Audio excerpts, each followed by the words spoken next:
milagres. Amém? Abra comigo a sua Bíblia no livro de Neemias. Hoje eu começo falando desse homem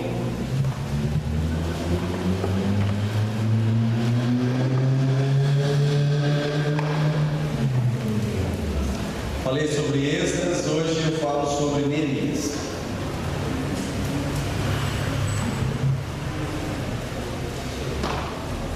Para nós entendermos um pouquinho o livro de Neemias, você tem ali na sua Bíblia, talvez você nunca leu. Quantos nunca leram o livro de Neemias? Levanta a mão assim, ó. Pastor, eu nunca li o livro de Neemias. Você tem vergonha? Não? Pode levantar isso. O que está acontecendo aqui no livro de Esdras e Neemias? O povo foi levado para o cativeiro porque desobedeceu a ordem de Deus. Pode tocar aí. E todas as vezes que nós desobedecemos a Deus, irmãos, tem punição, tá bom? Quando eu desobedeço, a punição para desobediência, a punição. O povo de Israel, o povo de Deus, desobedeceu, foram punidos com o cativeiro. Sabe quanto tempo de cativeiro? 70 anos. Vamos dizer isso? 70 anos de cativeiro. O livro de Esdras e Neemias está acontecendo aproximadamente no ano 565, 577 antes de Jesus. O povo está na Babilônia. Então Deus levanta o profeta Ageu. Quantos leram já o livro de Ageu na Bíblia? Levanta a mão. Quem só lê o livro de Ageu? Levanta a mão. Deus levanta o profeta Ageu para profetizar. Deus levanta o profeta Zacarias para profetizar para o povo que está no cativeiro. Cumpre-se uma profecia de Isaías que eu disse na aula passada, no culto passado, que Deus levanta Ciro como seu ungido e diz: eu irei adiante de ti, endireitarei os caminhos tortos, quebrarei as portas de bronze, despedaçarei os ferros de ferro, para que tu possas saber que eu sou o Senhor que chama pelo teu nome. Então é isso que está acontecendo. Deus está tirando o povo do cativeiro e levando outra vez para a terra santa, para Jerusalém. E Deus vai fazer isso durante 3 vezes. Primeiro com Zorobabel. Zorobabel vai sair da Babilônia com aproximadamente 50 mil pessoas e voltam para Jerusalém para fazer o quê? Para reconstruir o templo. O templo havia sido destruído, o templo suntuoso de Salomão foi destruído. Então Deus levanta Zorobabel vai reconstruir o templo. Ele reconstrói o templo. Passa-se alguns anos. Deus levanta Esdras, aproximadamente 60 anos depois. Esdras sai da Babilônia e vai até Jerusalém para fazer o quê? Para edificar o altar da palavra, porque o povo se afastou da palavra de Deus. O povo deixou de amar a palavra de Deus. As pessoas já não entregavam mais o dízimo, já não entregavam mais a oferta, já não estavam mais celebrando as festas de Israel. As pessoas já não se preocupavam muito a ir ao templo. Então Deus levanta o profeta, levanta Esdras. Quem escreve o Salmo 119 foi Esdras, e no Salmo 119 Esdras diz: escondi a tua palavra no meu coração para não pecar contra ti, Senhor. Passa-se aproximadamente 13 anos. Deus levanta Neemias. E o que Neemias vai fazer em Jerusalém? É o que nós vamos aprender nessa noite. Os muros de Jerusalém estão em ruínas. As portas estão em ruínas. Então, 13 anos depois de Esdras, Deus levanta Neemias, e Neemias vai fazer uma viagem de 1.500 quilômetros, 4 meses de viagem para chegar lá e edificar os muros. Amém? É isso que está acontecendo no livro de Esdras e Neemias. E agora nós vamos ler para entrarmos na mensagem da palavra de Deus. Neemias capítulo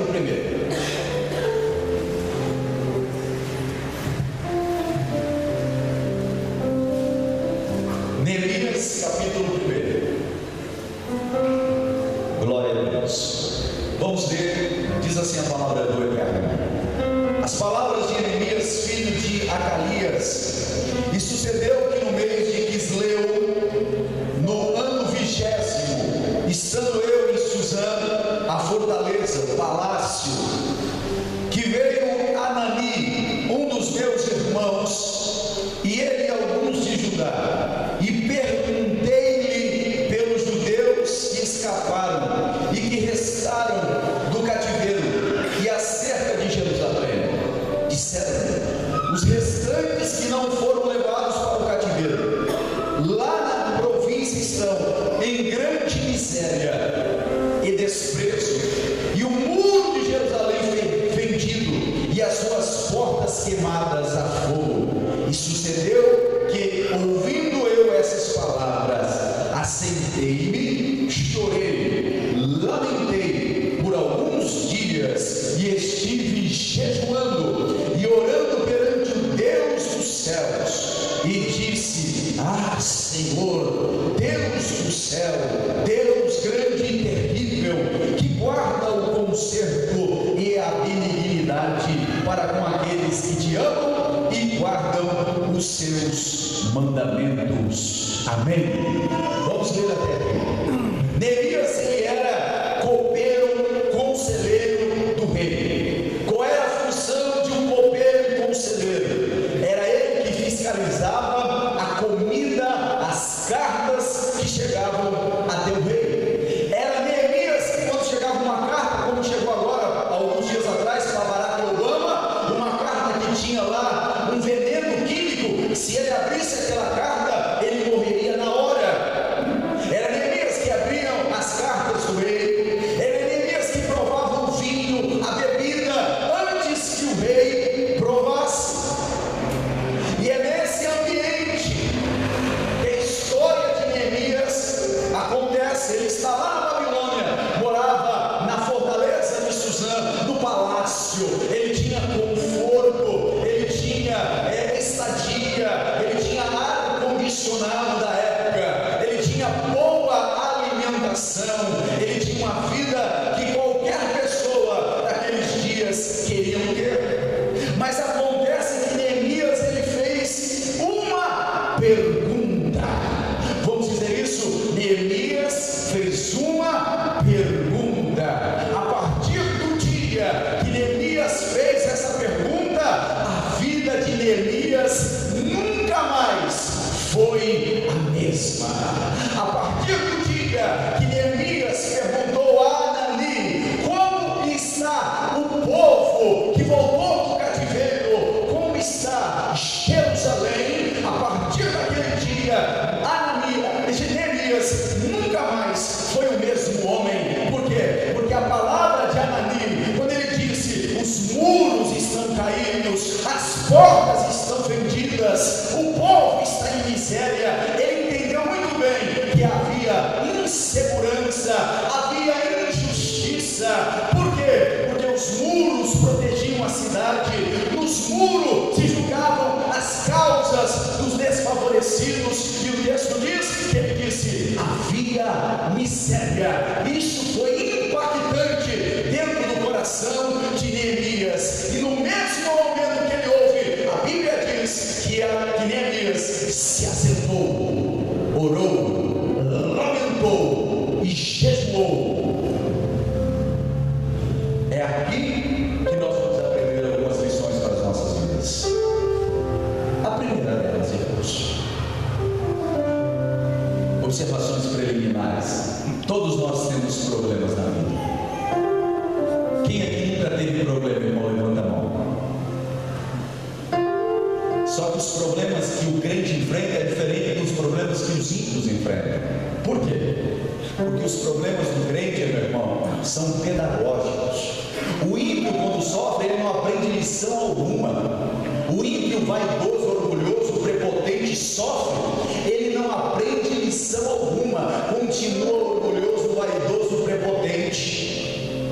Mas as lutas, os problemas que nós que servimos a Deus sofremos, eles são pedagógicos. Ele nos ensina coisas que devemos abandonar, coisas que devemos fazer, coisas que não devemos mais fazer. A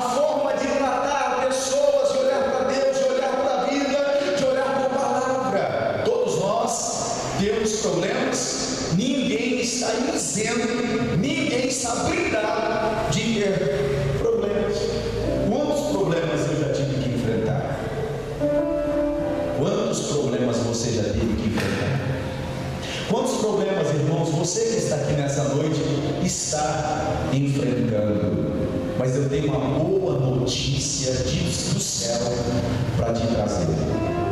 Não é novo, você já ouviu. Não há problema que não passe, não há deserto que não possa ser percorrido, não há noite que não passe. Sabe por quê?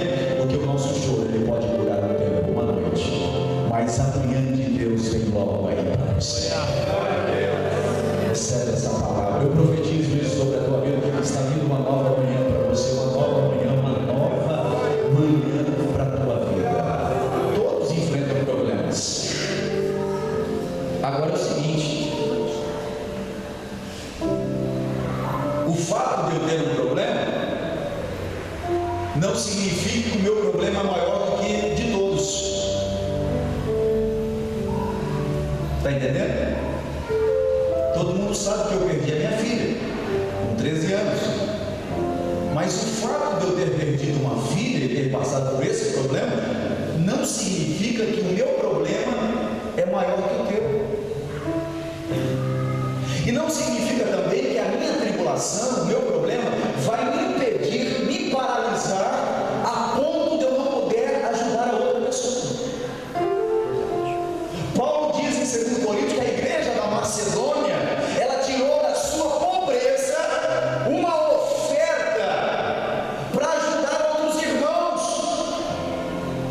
Vamos ler o texto, 2 Coríntios capítulo 8. 2 Coríntios capítulo 8, versículo 1 e 3. Olha o que a igreja da Macedônia fez. Até o versículo 3. E também, irmãos, fazemos conhecer a graça de Deus lá da igreja da Macedônia, porque no meio de muita prova de tribulação, manifestaram a abundância de alegria e a profunda pobreza deles superabundou em grande riqueza da sua generosidade, porque segundo o seu poder e ainda acima do seu poder, deram voluntariamente. No mesmo livro de 2 Coríntios, capítulo 1, versículo 3 e 4, olha o que a Bíblia diz. Estou dizendo que todos temos problemas, e o fato de termos problemas não significa que não podemos ajudar outras pessoas. Olha o que diz o versículo 2 Coríntios, capítulo 1, versículo 3 e 4. Diz assim: bendito seja Deus e Pai de nosso Senhor Jesus Cristo, o Pai das misericórdias, o Deus de toda a consolação, que nos consola com toda a nossa tribulação, para que também possamos consolar os que estiverem em alguma tribulação, com consolação com que nós mesmos somos consolados por Deus.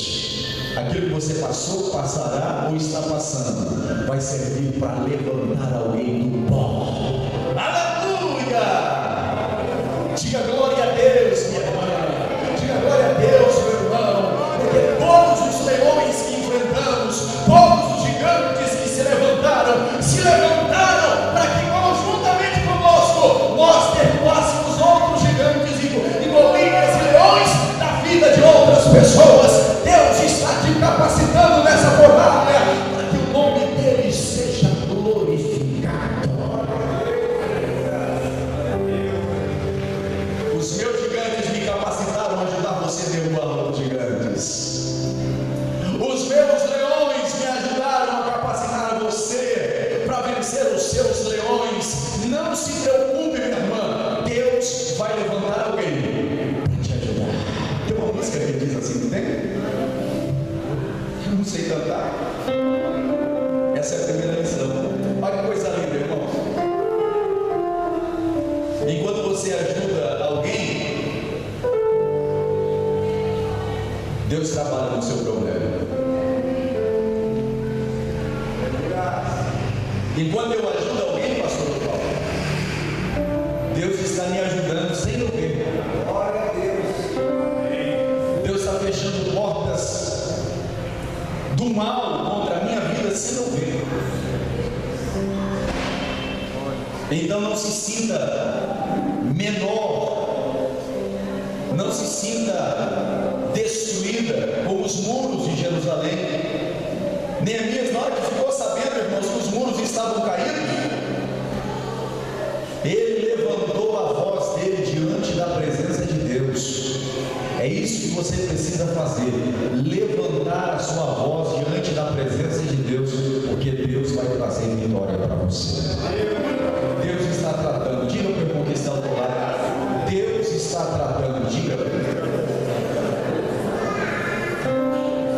Ele teve a coragem de fazer uma pergunta para Anani.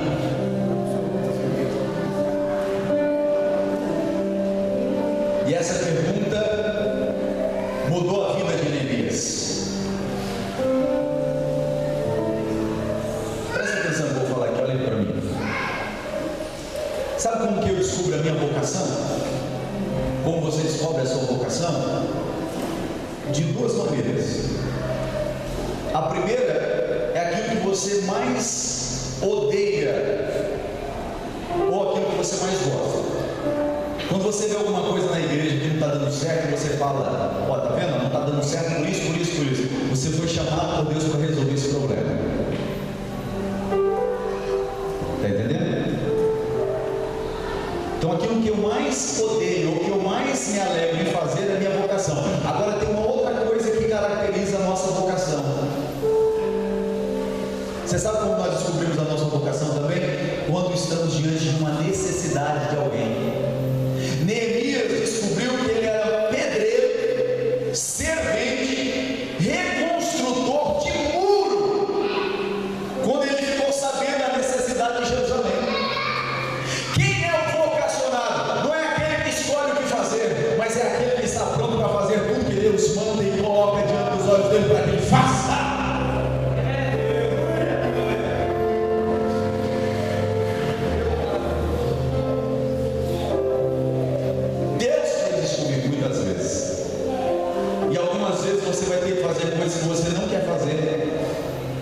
Mas a necessidade pede que você faça. E tudo que eu faço para Deus, meu irmão, Deus não deixa sem me dar recompensa, porque toda obediência gera recompensa para você, em nome de Jesus. Então, a partir do momento que ele fica sabendo, ele descobre uma vocação que ele não conhecia. Agora tem uma coisa muito séria que eu aprendo aqui com Neemias.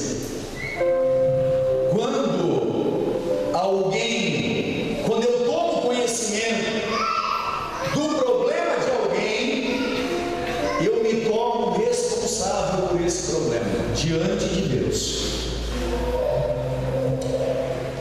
Alguém procurou você e contou o problema dela ou dele. A partir daquele momento, Deus conta com você para resolver o problema dessa pessoa. Está entendendo isso? Tem pessoas que procuram você para contar o problema, aí você fala assim: eu vou levar a oração lá para o pastor, irmão. Não, irmão, você que tem que resolver. Deus designou você para resolver o problema dessa pessoa, para a glória do Deus que fez os céus e a terra. Deus está levantando novos Neemias nessa noite para ajudar pessoas que estão com os muros derribados e as portas queimadas. Você vai ajudar e ele vai se levantar. Em nome de Jesus. Quando alguém me conta um problema, é porque Deus me colocou na parada, irmão, para resolver o problema dessa pessoa. Agora é importante: nunca pergunte para ninguém a respeito do problema dela, se você não vai ter tempo ou disposição para ajudar.